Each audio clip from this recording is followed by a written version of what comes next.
Hi, and welcome to this installment of Frank and Mary here in Southborough. For those of you who haven't watched the show before, my name is Art Bergeron. I'm an attorney. I work at Myrick O'Connell. There are 70 of us, and so there are 40 in Worcester and 20 in Westborough, next town over, and then another 10 in Boston. And because there are so many of us, everybody gets to do what they like doing, so I get to do nothing but elder law. This show, though, is not a law show. It's about my friends Frank and Mary and their kids, Peter, Paul, and Mary Jr. If you've been to many of my presentations, you know their goal in their life is to live in their house until they die, be buried in the backyard. Does this sound familiar?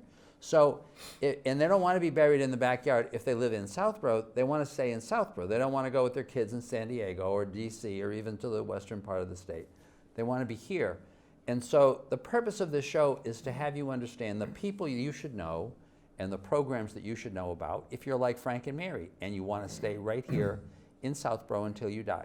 So I don't know who those people are for you to know because I live far away. I live in Marlborough, which is like really far away.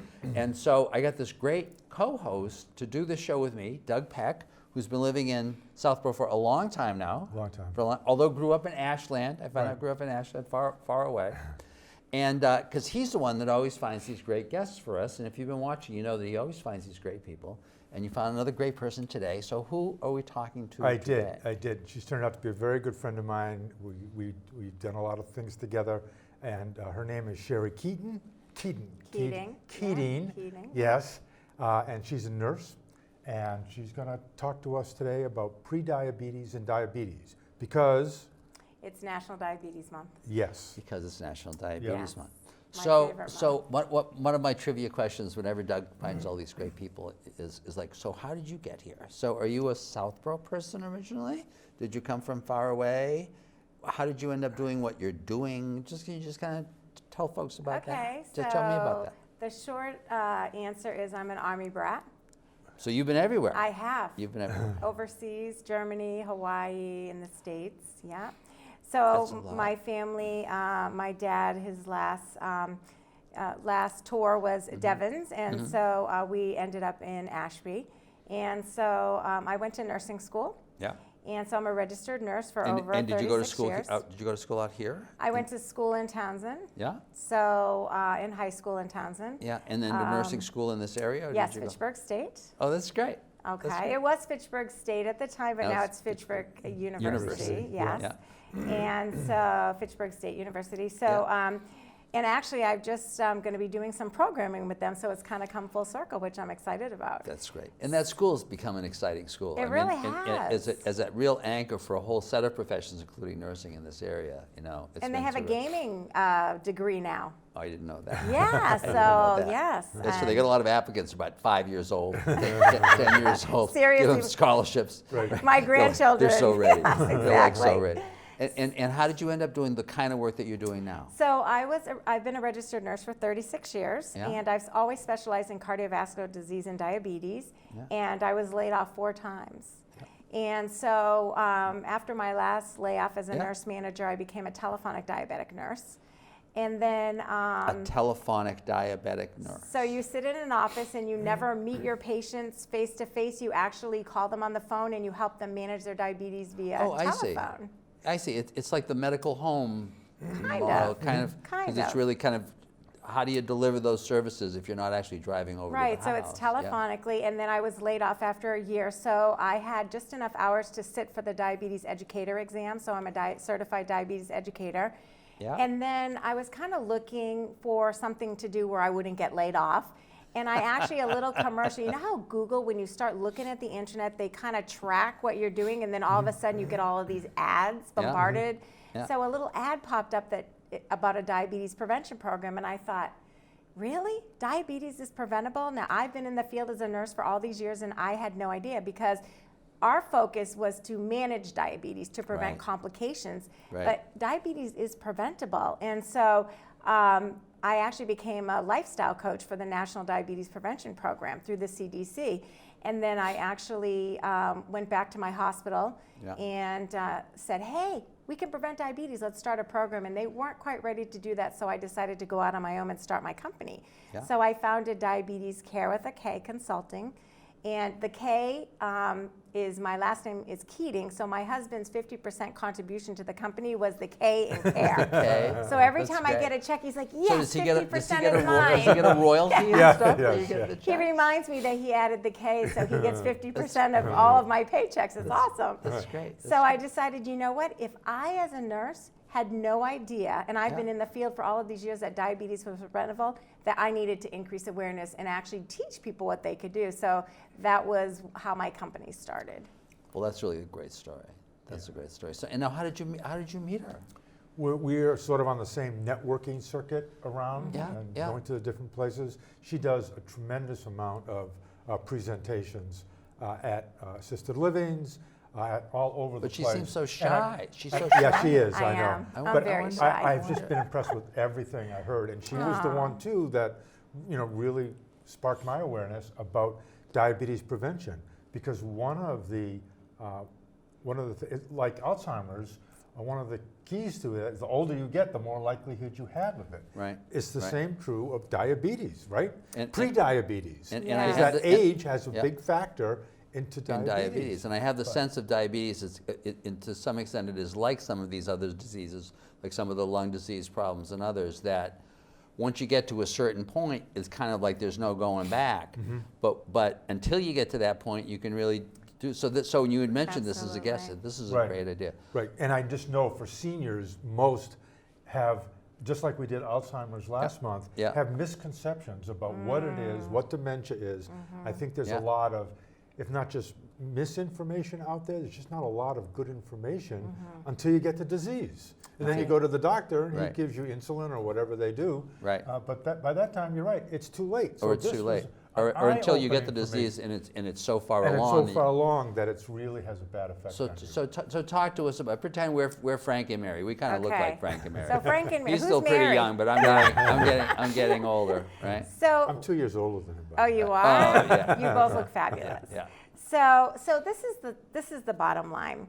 Diabetes is preventable, but what you need to do is you need to make some lifestyle changes before you end up with diabetes. So let me tell you some facts.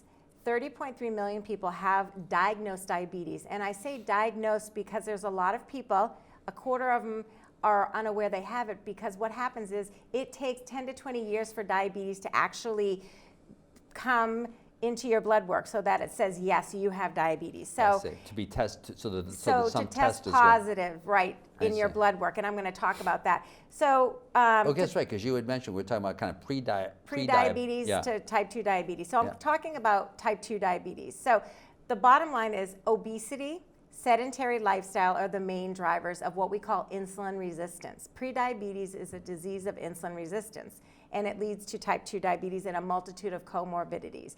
So what does insulin resistance mean? Think about insulin as a key to unlock the door of your cells. And once that key unlocks that door, sugar or glucose in foods that we eat break down into glucose. What happens is it goes into the cell and is used for fuel for our cells. Now, when you become insulin resistant because you're overweight, you're sedentary, you may have a history of cardiovascular disease, you may have high blood pressure, elevated cholesterol, may be a smoker, may have a mother, father, sister, brother that has a history of diabetes. These are risk factors. What happens? So a piece of this is genetic together with a lot of these other factors. Yes, there I is see. a genetic piece, but it's primary relative, so mother, father, sister, or brother, not Uncle Joe, Aunt Susie, Yeah. okay? So what happens is when you have any of those risk factors, what happens is you become insulin resistant. So your pancreas is an organ in the body that makes insulin. And remember, insulin is the key that unlocks the cell door for sugar to go in and be used to fuel our cells. And do we want the sugar to continue to be used? Yes, because what happens is when you become insulin resistant, your cells don't recognize insulin or they're not using it properly. So the cell door isn't unlocked Yeah. and sugar cannot go in and be used for fuel. So what happens? That sugar floats around in your bloodstream for years and damages your small and large blood vessels. So the leading cause of adult onset blindness, lower limb amputation, and kidney disease is due to chronic elevated blood sugar. Oh, Yes. Yes. That's Didn't what know that's that, what did you? elevated blood sugar. You know, Does. you hear these terms. Yes. You know, I know. Like I'm like so Frank and Mary. You know, because I never follow. I mean, I have a son now that's starting to be a physician assistant. And I talk to him, right, because he's at school, and he says, "Oh, Dad, this is so interesting," and he starts explaining it.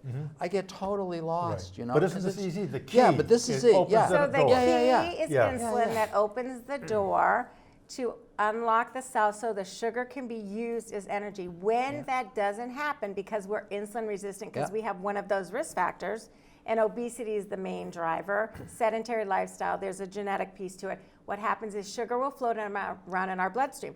Now, we feel perfectly fine. And that's elevated blood sugar. That's It's what called that means. hyperglycemia, and glycemia means glucose or sugar. And so what happens is our cells are starving, and we're not getting the fuel for our cells, okay? So they're not functioning properly. And then this sugar is actually going around our bloodstream and attacking our small and large blood vessels.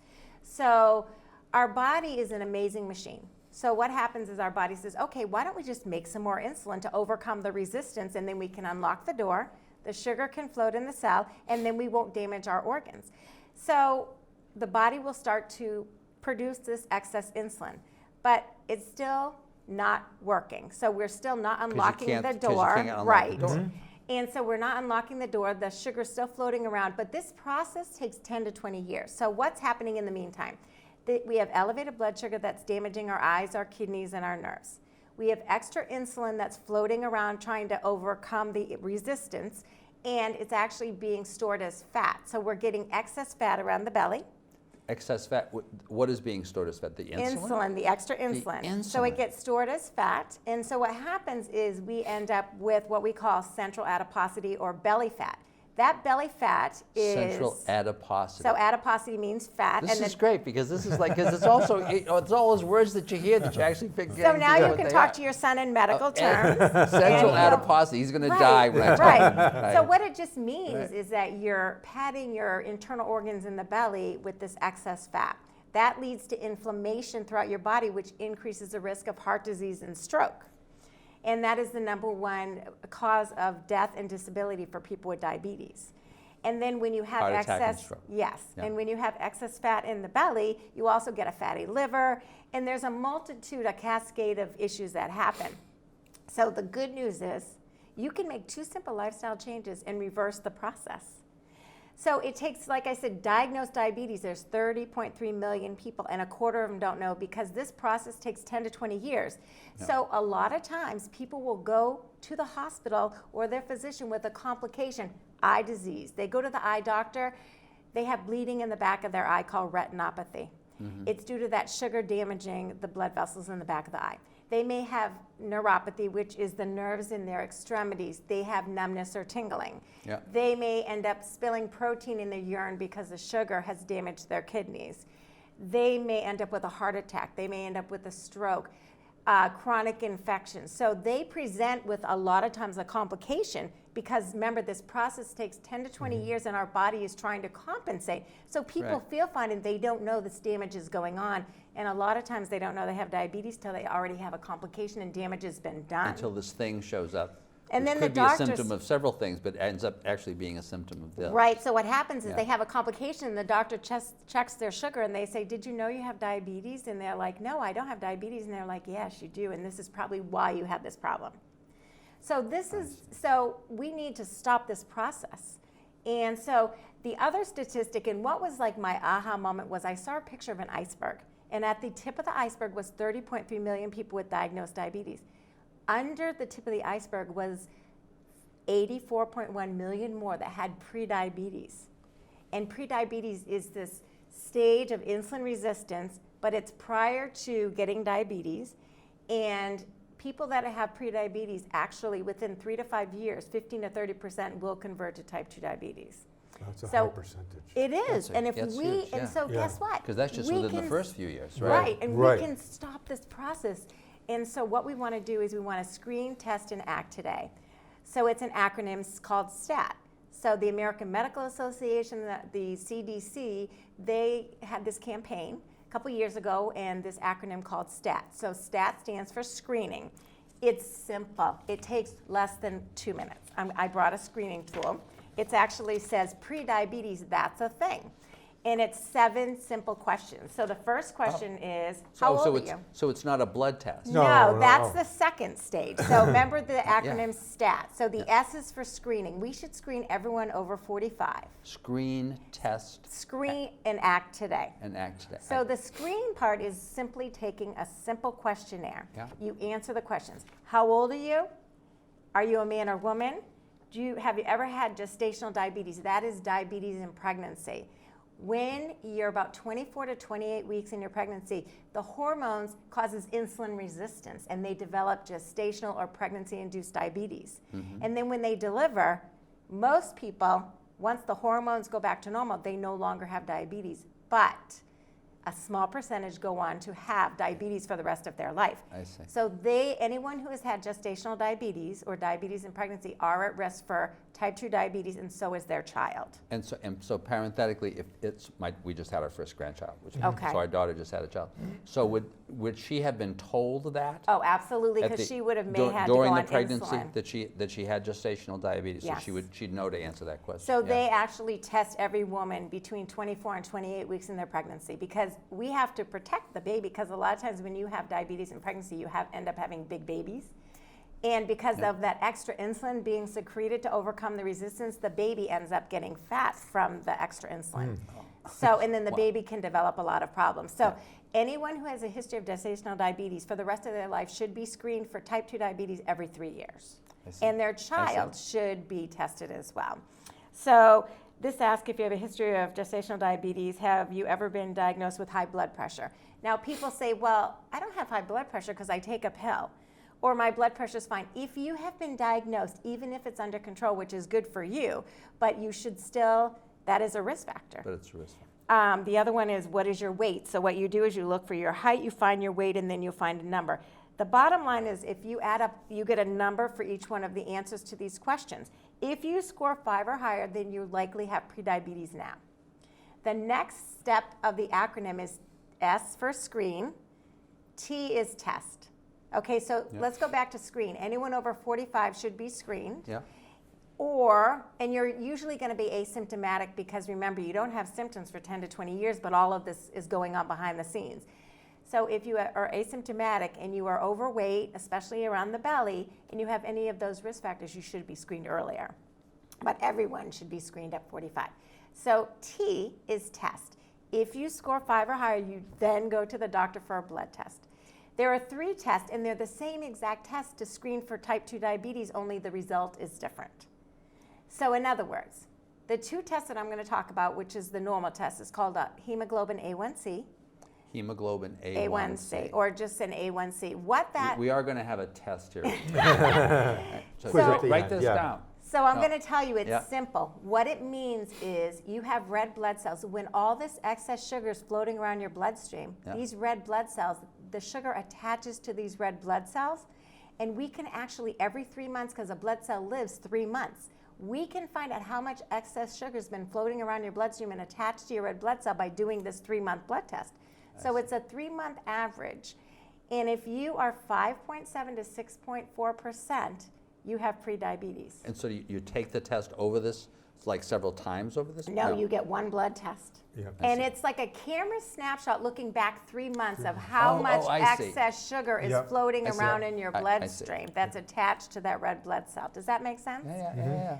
So that's a very common test. When you have type 2 diabetes, you have that every 3 months, and that says how well you're eating and you're exercising and how well your medications are controlling your And blood that's why sugar. you'd be coming back every 3 months. When you have diabetes, because you're it's going to always have an looking- A1C test, and they're always looking to see how out of control your blood sugars are, Right. or how controlled your blood sugars are by looking at how much is attached to this red blood cell for the life of the red blood cell. Okay, so once again, parenthetically, this is all trivia, right?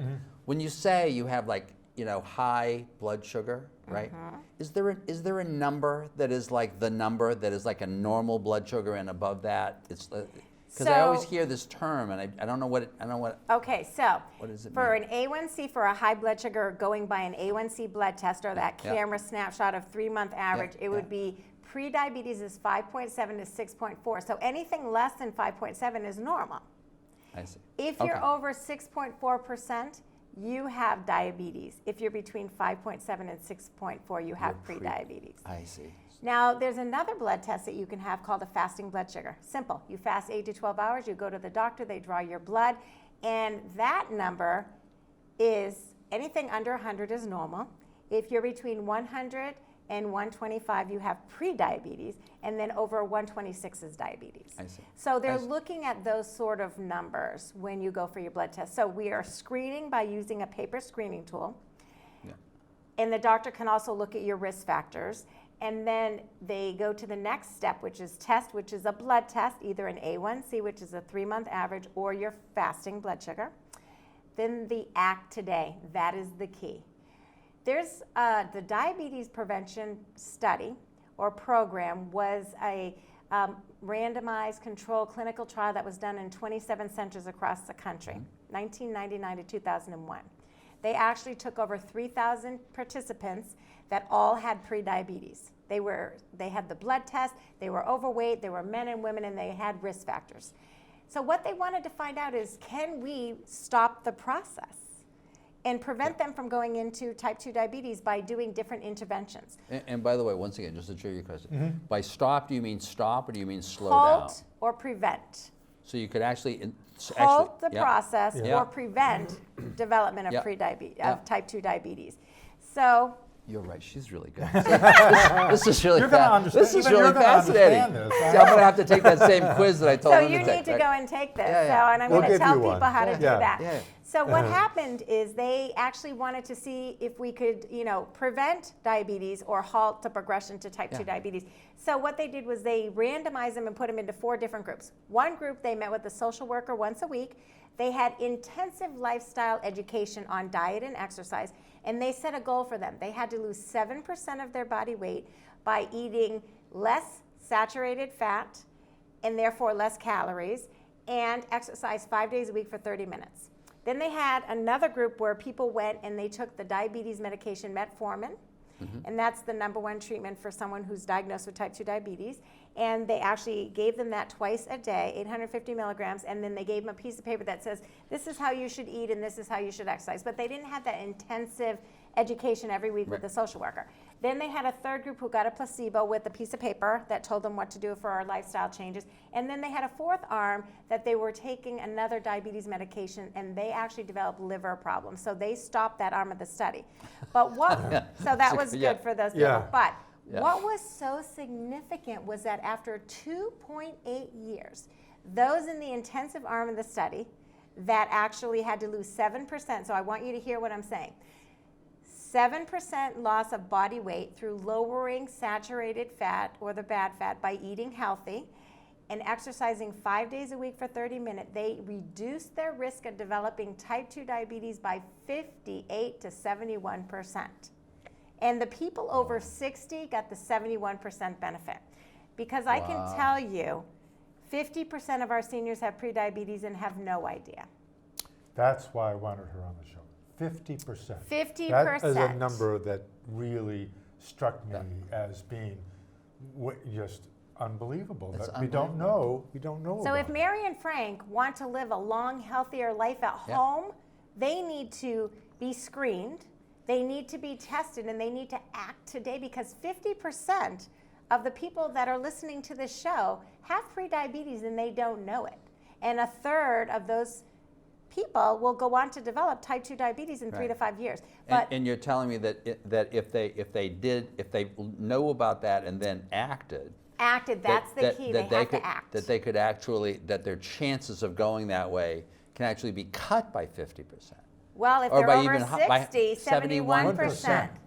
And then it 71%. also reduces your risk of high blood pressure or hypertension, elevated cholesterol or hyperlipidemia. And these benefits they showed in the study were long-lasting. 10 and 15 years out, they still got 38 and 18% reduction of type 2 diabetes. So simple. 7% of your body weight. So if you weigh 200 pounds, that's 14 pounds. I'm not even telling people to lose, 20 pounds, 30 pounds, 40 pounds, 50 pounds. I'm saying go and calculate 7% of your body weight and then stop lose eating it. a lot of processed food. Go back to the basics, like eating your fresh fruits and vegetables. I love my plate, and I should have brought one. I have one in my car, but it's an actual 9-inch plate. And you divide the plate in half. So you've got your fruits and your vegetables, and then so that's one half of your 9-inch plate. And the other half on the bottom is your lean protein. So I always tell my patients, you want 2-legged animals and those that swim, more than you want 4-legged animals. Right. And then you don't want the skin of your 2-legged animals because that's where a lot of fat is. And then so that's your little quarter on that side of the plate. And then you want your low-fat dairy, and then you want your whole grains. So that's your, like anything that has grains, like your breads and your pasta and your rice and all of your cereals, you want whole grain. You want it to say whole on the package. Yeah. And by the way, what's the reason for that? Because I would think grain, grain is grain. If it's whole grain, if it's half grained, what does that mean? Or No, that means that it's something is processed. taken away. So I can So a whole grain has all of the parts of the grain. So you've got your fiber and your bran. An enriched and an enriched grain. So when you have a whole grain, you've got all 3 parts, and that includes your bran and your fiber, and you've got your iron and your vitamin B. When you have a refined grain, what they're doing is they're milling it so fine, then they're removing the fiber and the vitamin B and the iron. When you have an enriched grain, they put back some of the vitamin B and the iron, but they don't put back the bran, which is the fiber, which is good for your colon, to prevent colon cancer, good to regulate your blood sugar. It's good to, it's roughage that your body needs. I didn't mean to. No, it's No, okay. so Once that's again, it's important to know. You because hear these terms and you're like, well, why am I doing that? And I really advocate people to, when you go and you buy a book, you see a title and you're like, oh, that sounds interesting. I want to learn more. So you read the jacket of the book and you find out about the author and everything. Yeah. And when you go to the grocery store, I want to encourage people to actually don't look at the front. Flip it over and read the ingredient list. Because the ingredient list is the key. And that's exactly like products that you're using on your body and around your house. I also speak on toxic chemicals because I had a very rare cancer and I had a 50% chance of dying in 6 months. And I learned that the products that I was using on my body increased my risk of having that cancer return. And I didn't know that, and my doctor was telling me to use something that had a toxin in it that actually increased my risk of developing cancer. Because your doctor didn't know either. Right, so I am so about advocating. Advocate for your health, whether it's preventing diabetes, whether it's using products on your body, whether it's eating healthy or not. We have to get rid of processed food. We have to become educated consumers. We need to become ingredient detectives because chronic disease, I am a rare cancer survivor. I can tell you, if you don't have your health, you have nothing. Yeah. You can have every other thing in the world, every material thing. You can have the best job, you can have the best family, but what do you have if you don't have your health? I always tell clients, it's not about young or old. It's healthy, sick, and dead. Right. And if you're healthy, you don't want to be sick, you don't want to be dead. And if you're sick, you want to be healthy. And if you're not going to get healthy, a lot of times you want to be dead. Well, that's why I thought this was so important. Yeah, because this most is people, really I believe, don't know that diabetes is preventable. And Yes. diabetes is such a serious disease, Yes. has Yeah. such complications, will shorten your life, Absolutely. and will lead to other things. Even we could Heart spend disease, another thing. heart disease, high blood Might pressure, even be cholesterol, Right. dementia, Alzheimer's disease. So I have a question that I thought of as you were talking about this. One commonality among my Frank and Mary and all of their cohort is they really are doing their annual checkup. I mean, they will go to their doctor every year, So right? important. Everybody. It is. So is this part of the and when they go, everybody always gets these blood tests, Right. Right. So is this part of a standard blood test package that would be that people would be doing before they saw their doctor? And if not, can that be requested?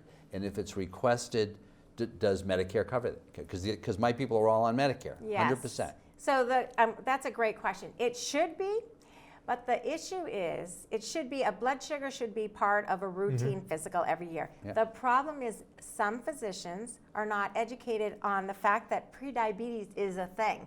And that's why the American Medical Association is working with physicians to say, hey, you need to screen your patients. To add that to the- have this test. educate them that they have prediabetes, this is what they need to do, or send them to the diabetes prevention program. So this is what happened. Once that study, in 2.8 years, they found that significant reduction.